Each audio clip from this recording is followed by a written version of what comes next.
Hi guys, it's Krista from Playing with a Purpose. Today I'm going to share with you some Montessori inspired activities, and I put most of these together with simple items around my house and a few things from the dollar store. I'm drawn to a lot of different activities that are Montessori inspired, and that's because I believe that children learn by doing. The Montessori philosophy has a hands-on learning approach, and Montessori activities encourages self-directed activities that children can learn difficult concepts through exploration and play.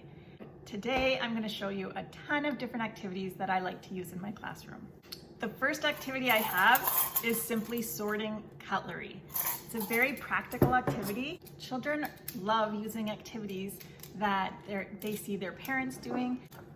I found this bamboo cutlery organizer at the Dollarama, and I just picked up some cutlery. So for this activity, the children will simply sort the cutlery into the cutlery tray. The way I like to present this activity is to have a container holding cutlery in it and then provide them with an empty tray.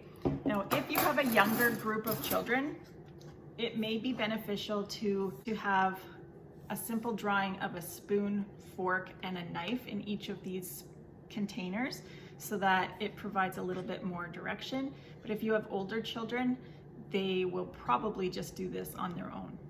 The next activity is sorting socks. I went to the dollar store and I picked out some super colorful socks. The purpose of this activity is for the children to find matching pairs of socks and put them together.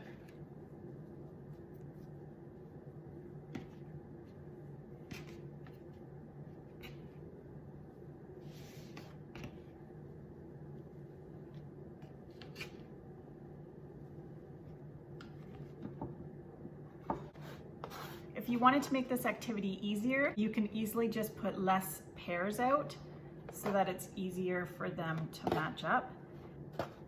And if you have older students and you want to make it more challenging, you can put more pairs. And if you wanted to make it even harder, you could choose different types of socks that make it more challenging to identify the differences, so that they have to study the socks a little harder. This is a simple activity that I made just using black construction paper and some yellow tape. And I just made different letters, so I have the whole alphabet, and I made it into a road. The object of this activity is for the children to just drive their vehicles on the letter.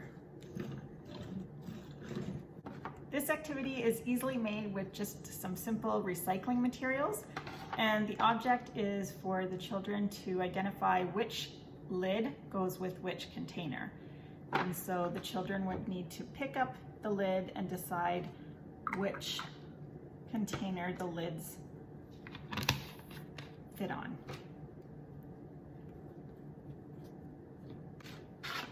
There's lots of critical thinking and fine motor skills in this super simple activity. The next activity is just using a simple spatula and a tray and a bean bag. So what they do for this activity is simply learn how to flip using a spatula.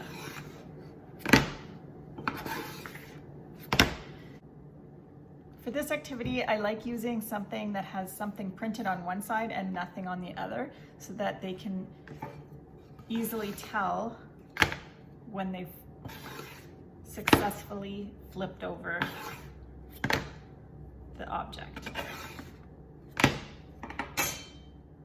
This activity is a simple pouring activity, so the children simply pour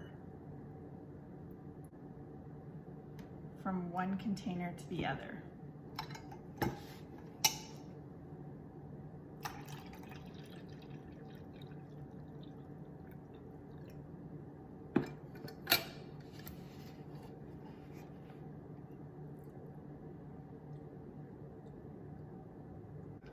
You might even have some of these items laying around in your house, but I found these at a garage sale.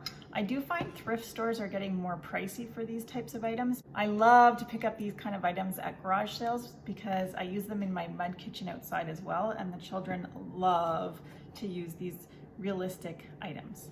So for this next activity, you just need some dish soap, a bowl of water, and a whisk. could also use this type of whisk. And you would have the children put a little bit of dish soap into the bowl.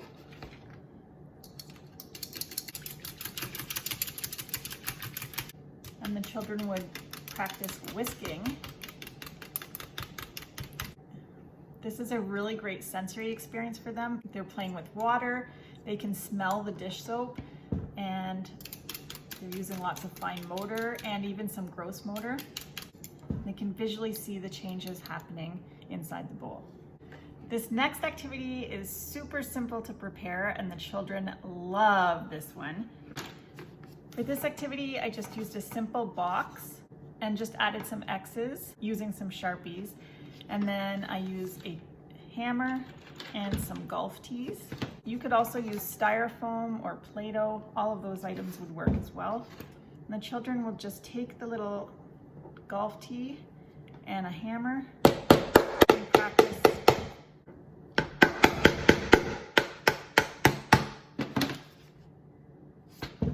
Super, super simple. I've actually done it with pumpkins in the fall. I've used this activity for a community helper theme as well. If you wanted to add a little bit of construction into the theme, this is a great activity. As well, in the fall, I've used pumpkins to hammer these little pegs in. There's lots of things that you can use, and it's super simple to put together.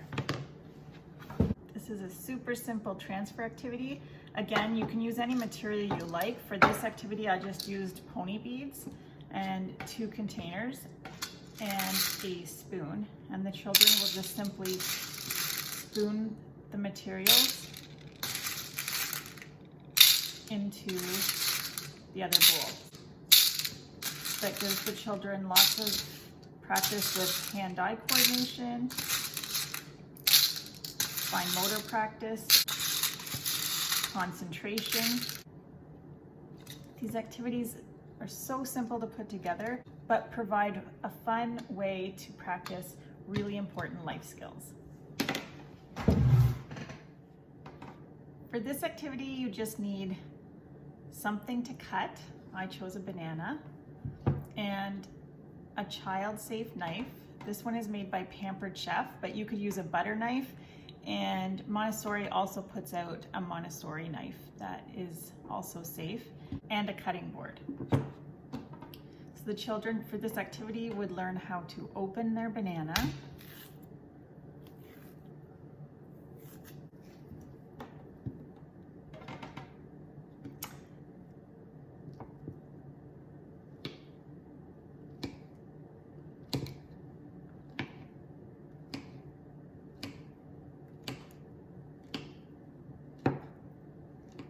and cut up the banana. This one's a super simple cutting activity, and these are using paint chips that you can find at your hardware store, and a pair of scissors. These ones are bounce back, so they were designed so that when the children pinch them and let go, they automatically open again. So it's a nice way to scaffold the learning of cutting using these types of scissors. These ones are also called loop scissors. This is a great pair of scissors to use when they're first learning, so they don't have to get caught up on all the logistics of where their fingers go and stuff. This way they can concentrate on the skill of opening and shutting and not worry about where they need to put their fingers. So this is a great pair to use with really young children. So for this activity, they would pick up one of the paint chips, and they would follow the white lines and cut it into the bowl.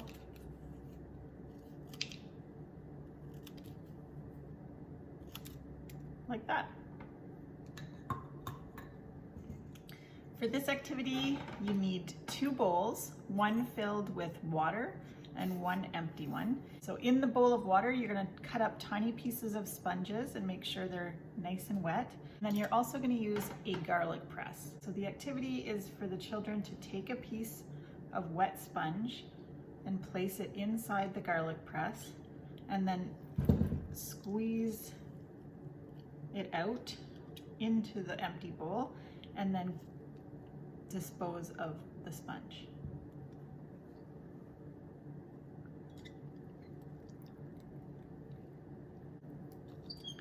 lots of hand-eye coordination. They need to use their pincer grasp to take out the sponge.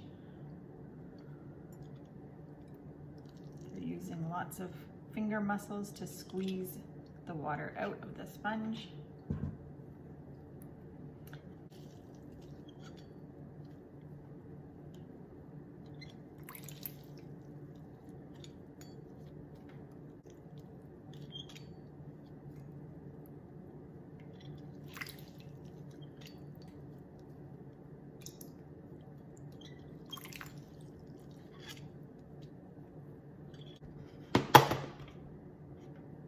So for this activity, you could easily use real screws and nuts and bolts. I like to use this set because it also practices color matching, and what the children need to do is just simply find the sets and screw them together.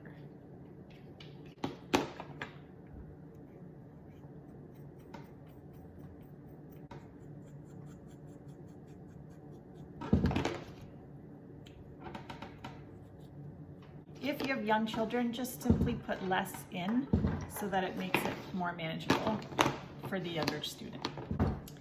This is another, for this activity, you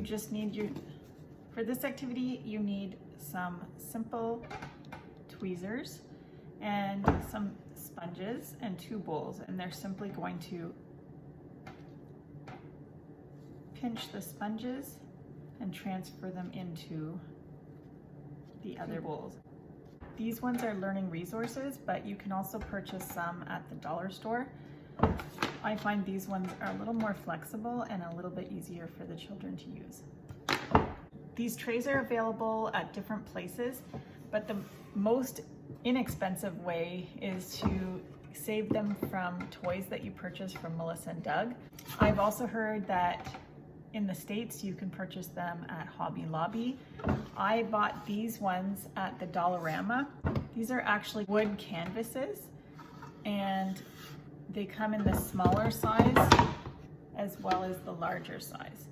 They're meant for a wood canvas, but I just use them as trays.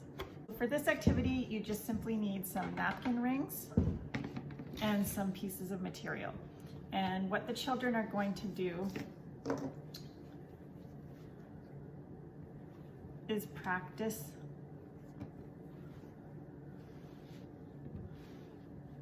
rolling up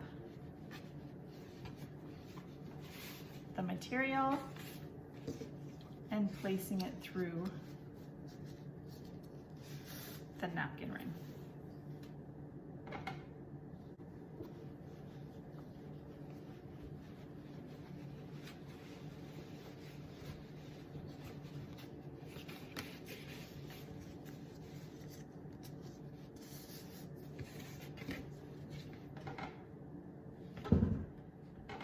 The last activity can be set up in a lot of different ways.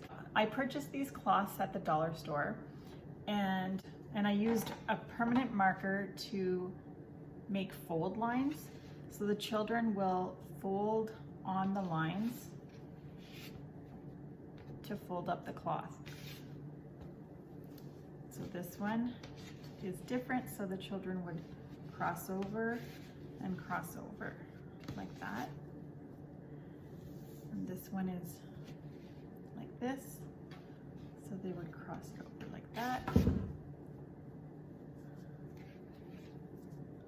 And this one is like that.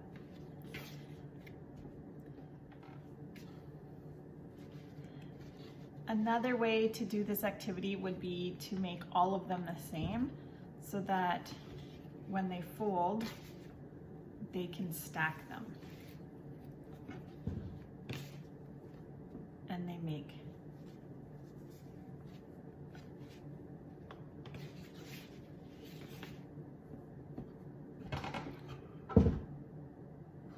If you're new here, I share lots of different activities related to childcare, and on my channel you'll find tips and tricks related to childcare, as well as shopping hauls and the On Family blog.